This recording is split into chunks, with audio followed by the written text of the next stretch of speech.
I think this song can become a really popular one because it has a very very rustic feel to it.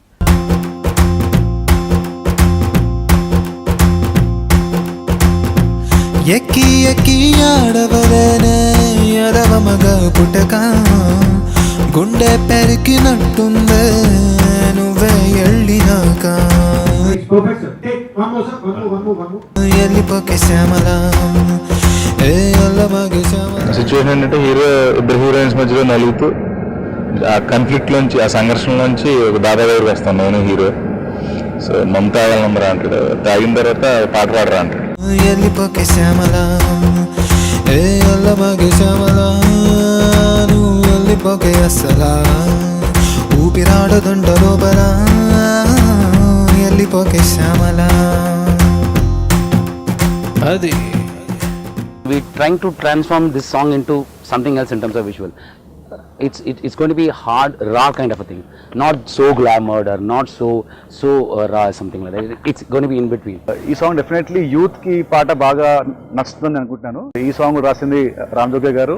నరం లేని నాలిక నిన్ను ఎలిపొమ్మని పంపిందాయే, రథం లేని గుర్రం లాగా బతుకే చతికిలబడిపోయే నీ పోస్టరు అడ్డంగా చింపేశాననుకున్నా గుండెల్లో నీదే సినిమా ఆడుతున్నదే.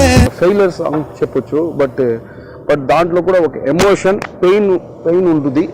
బట్ సేమ్ టైం ఒక ఫ్రస్ట్రేషన్తో ఒక డాన్స్ ఉంటుంది కదా, సో ఆ టైప్ మూడ్లో ఈ సాంగ్ వెళ్తుంది. ప్రాణాన్నే పట్టకారేసి పట్టేసి నీతో పట్టుకుపోమాగే. పాటలో ఒక ఆత్మ ఉంటుంది, బాధ నొప్పి ఇలాంటి విషయం అయినప్పుడు డెఫినెట్గా ఆ పాట రీచ్ ఎక్కువగా ఉంటుంది. ఎందుకంటే ప్రతి వాళ్ళు ఏదో ఒక సందర్భంలో వాళ్ళ జీవితాల్లో ఇలాంటి ఒక బాధని పెయిన్ అనుభవించి ఉంటారు.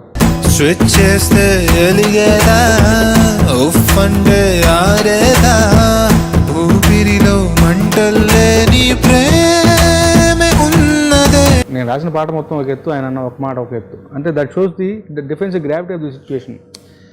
గెలిచేసి నన్ను వదిలేసి చీకటైన కోటలాగా నేను కోటలా ఉన్నాను, నువ్వు వచ్చావు నన్ను గెలుచుకుని నన్ను ఏలకుండా వదిలిపెట్టి వెళ్ళిపోతున్నావు. గెలిచేసి నన్ను వదిలేసి చీకటైన కోటలాగా చెయ్యమాకే నువ్వు వెళ్ళిపోకే శ్యామల నువ్వు వెళ్ళమాకే శ్యామల ఏమి బాగలేదే లోపల నువ్వు వెళ్ళిపోకే వెళ్ళిపోకే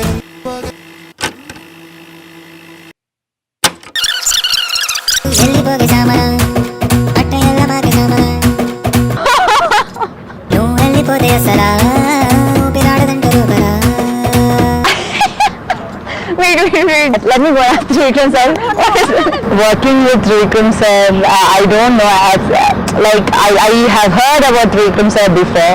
I have seen some of his movies because he's such a simple person and he's one of the most renowned and the best script writers in the Indian film industry itself. ఆ అంటే అక్షరం, ఆ అంటే ఆణిముత్యం. ఆణిముత్యం ఎవరో కాదు, నేను ముద్దుగా స్వామి అని పిలుచుకునే త్రివిక్రమ్ గారు.